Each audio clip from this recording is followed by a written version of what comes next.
This is a call to action to all retro gamers and Sony fans. With the recent changes announced by Sony to the PlayStation Store, it's time for retro gamers to cling on to their physical media tighter than they ever have before. We're here to tell you why. What are we drinking today? Today we're drinking Key Lime Gose by Central Waters. It's a Gose style ale with limes and sea salt. All right, you know the drill. Make sure you hit that subscribe button and ring that bell icon so you never miss one of our bi-weekly uploads. And sit back, relax, pour yourself a beer if you care to, and stay tuned to this episode of Gaming Off the Grid.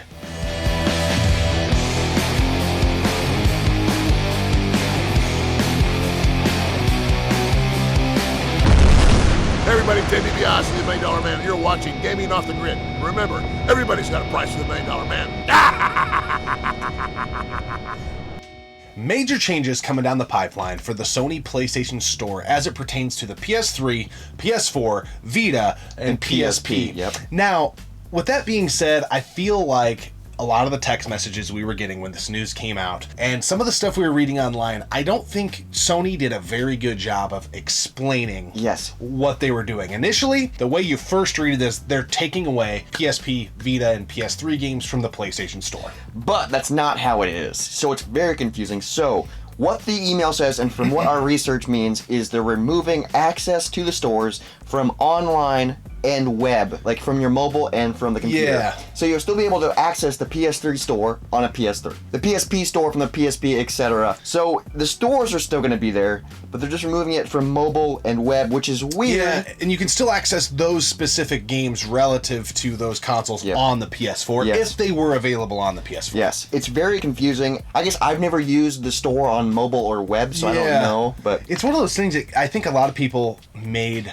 a big to-do about something that was very minor, but I think it speaks to the fear that a lot of people have of these companies who have control of their digitally purchased media and maybe their access to it, and that's why we're here to talk. So guys, we're big advocates for physical media. If you've been around for a while and watched us, through the years, you know that we're big proponents of physical media because of this very reason. So there's always that feeling that at the flip of a switch, Sony, Nintendo, whoever, can take away options or varieties of games that we have at our fingertips. And there is proof of this happening.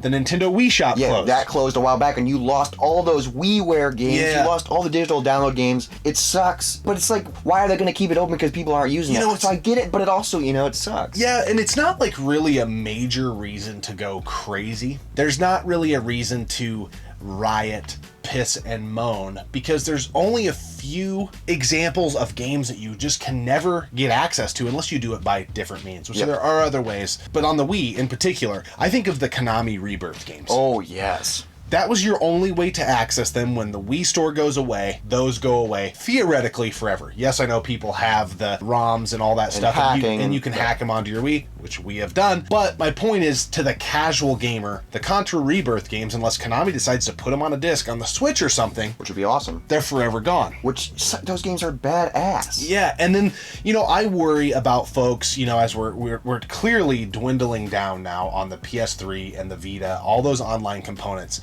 My concern is, and this is why we're such proponents of physical media, is that when people got a PS3 or a PS4 and they saw those as conduits, like, oh, I can get Vita games on here, so maybe I won't buy a Vita, or I'll sell my Vita. Yes. Oh, I can get PS3, PS2 games on here.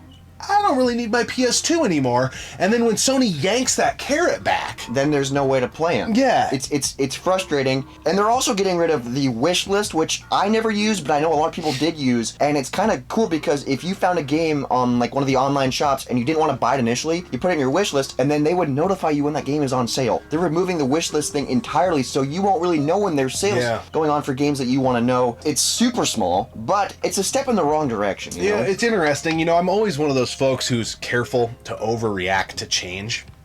I especially feel like in 2020, if you're a person that struggles with change, you're struggling. You're having a rough fucking year. You might want to figure it out. Like, you can't always control what's happening, but what we can control is, guys, be very careful to just get rid of something because in that moment you don't think you will ever want to play it again. There are games that you will want to revisit at some point. I'm not saying if you have a PS2 that you need to keep 100 games. But there's probably 5 to 10 that really, really moved you, and at some point you're going to want to share them with a family friend or a kid or something like that, and you just can't guarantee access to that. I remember when I purged a bunch of my PS1 collection because I was wanting to get more NES and SNES more games, retro stuff, and I saw the market kind of going up on the PS1.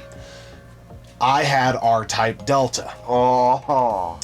Sold it. I got a good price for it. I think I sold it to a guy for like $45. The game was available on the PS3 at the time to download. Sold it to the guy, and time got away from me, but it was within a few months. It's probably 2013, 14, somewhere in there.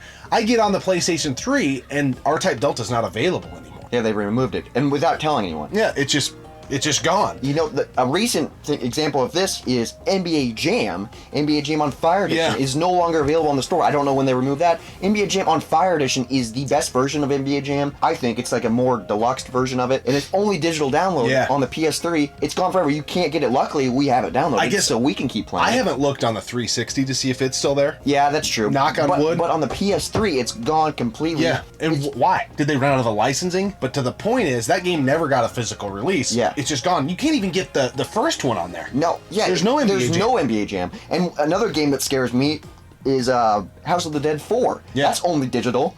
And if they were to decide to... gone? Yep. Luckily, we have it downloaded, but say you fall in love with House of the Dead and you're new to the series, and you played 1, 2, and 3, and you're like, oh, that's on the PS3, I can just go to the store? Gone? That sucks. There's no other way to play it. Guys, we've had a few instances of this that we've obviously mentioned, the Konami Rebirth. I think that's one of the biggest offenders. But then that Scott Pilgrim platformer. Yes. It was only available for a real short period of time, and now it's gone forever. There is rumors, though, of that being like made with limited run, or they're doing like a 20th anniversary or something. I don't know if it's going to come true yet, but still, even if it doesn't, that game's gone. I think it's very important to do your research, look into games that maybe are either limited print runs or games that are very hard to access or maybe only digitally, and get them while you can. My mind goes to the Wii U with games like Fatal Frame, Maiden of Black Water. I mean, that's a game you can only get digital in North America on the Wii U, and as soon as they close that store, it's gone. So those type of games are very important, and I think it's important for Sony fans. Hang on to your collections, the stuff that matters to you. Yep. You don't have to keep everything, guys. Can you get rid of Game Day 99? Yes, you can, unless you miss seeing a guy run around pulling his hamstring every time he jukes. But games like, Driver 2, some of those games that really resonate with you, Castlevania Symphony of the Night, those type of games, you may want to hang on to those, because we don't know, as consumers, what the puppet masters of these online databases are going to do. It's all in their control. We have no control. And they don't tell us a lot of the time. Yeah. Like, they sent out that newsletter to all Sony fans, which was kind of scary, but then you read into it and it's like, oh, it's not that big of a deal. But it is a big deal in certain aspects, and it gets you thinking, man. It's like, this... I don't know, it just scares me because the Wii U shop is closing. This is the step in the right direction. And I know why they're doing it. The PS5's getting ready to come out. They're cleaning up everything. Yeah. But still. You can smell, though, that the writing's on the wall, that the PS3 store is getting ready to go away. Yeah. And to your point that you made earlier in the episode, right now, that is the only way to access House of the Dead 4. I'm sure somebody's got online versions that you can play on the PC or whatever. But from a console gamer's perspective, it's entombed in the PS3. And that's a badass game. And its online database. So...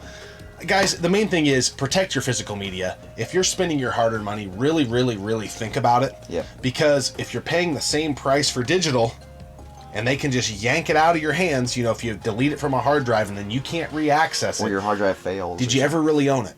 And then if you want to trade it with someone, shouldn't you be able to trade something that you bought? Did you trade in your car? Did you trade your house off for a different house? It's so strange to me that we're in this realm where it's the same price for a digital version of something as a physical copy, and you have no rights to that. Yeah, it's frustrating. Strange. But that's how the market's going, with streaming services for TV shows and movies, You don't own any of that. They just, every month, Netflix removes things and adds things, You go on to watch your favorite show and it's gone. Yep. Or I know physical media has some cons too, a disc can break, but you're more likely to find that stuff in the wild and replace it than it just be gone forever on digital. And there's a space issue. I mean, we run into that. We have a small gamer. We're very selective. If something comes in, usually something goes out and we sell it. But the point of the matter is, both things can cohabitate, right? You can have streaming, you can have physical media. Which we do. But be very, very careful on the things you really, really, really enjoy and don't think you can live without, because you never know when the new CEO at Sony, the new CEO at Nintendo, Microsoft, or whatever is going to get a crazy, hairy, audacious idea and say, yoink, content's gone. Well, here's what's scary is I know Microsoft is huge right now on the Game Pass, which I've never used, but I know a lot of people are using the Game Pass. It's an awesome service. You pay X amount of dollars a month and you have access to all these games. It's the same thing, dude. Those games can disappear anytime. You don't own them. It's an awesome thing in the moment, but man, say you fall in love with a game and then you get on to go play it and it's gone. That sucks. Yeah. I do think there is an element in the modern gaming landscape, and this is maybe a side tangent. I've kind of felt like PS3 onward, which I've enjoyed that generation. I really, really did. I enjoy the current generation a lot. There's something about this modern era of games, though, that I'm not as inclined to go back and play. Maybe it's because I'm not nostalgic for it yet.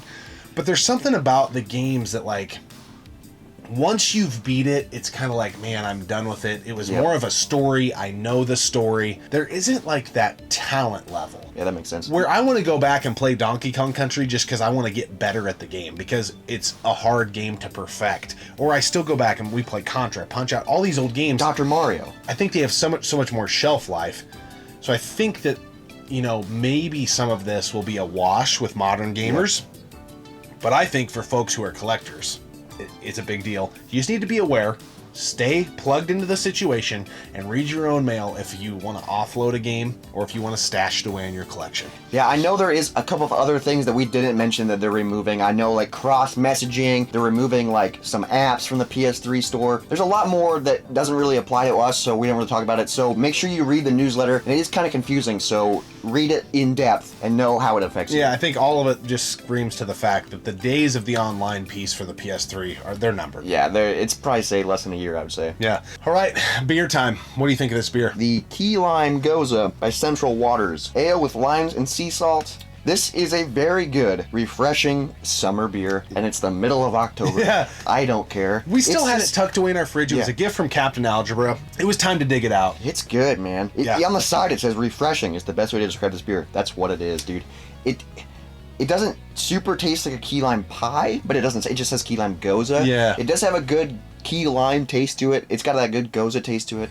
This is just, it's just like, if it was a hot summer day, I got off work, oh yeah, I'd just be like, oh yes. This is a little more of a soured twist on like a good, carbonated Sprite. I mean, it's just really good. It's so refreshing. Central Waters, dude, yeah, they do such a good job. You know what's not refreshing? Companies dicking around with our access to media that we have paid for, or that we thought we had the option to pay for, and then it's here today, tomorrow it's not. It's super important to protect what you pay for. Everyone can consume media however they want, but if it's something that is really, really, really important to you, we think you want to wrap your arms around it, hang on to it, because we are not sure what Sony's going to do moving into the PS5 era, which is so curious. They don't have the backwards compatibility. Nope. They're doing that Xbox has, and now they're making consumers question their access to PSP, Vita, PS3 games. It's like, what are you doing? And we're Sony fans. Yeah, come on, it sucks. You shit the bed on the backwards compatibility piece, and now you're dangling these things on a string. It's going to be really interesting to see how it all plays out. Guys, we always appreciate you tuning in and subscribing to the channel. We'll see you next time, right here on Gaming Off the Grid. Hang on to that physical media, folks. Hello.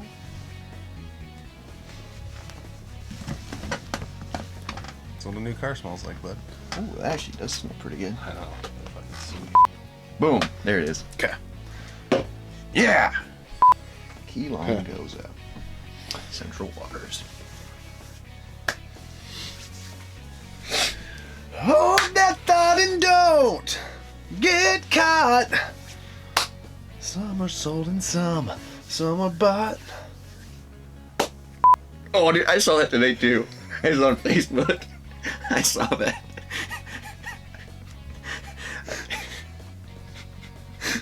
Sounds delicious. You know the drill. Make sure you hit that subscribe button and ring that bell icon so you never miss one of our bi-weekly uploads. Wow, that's new. Did that throw you off? Yep. I like that though. Yeah.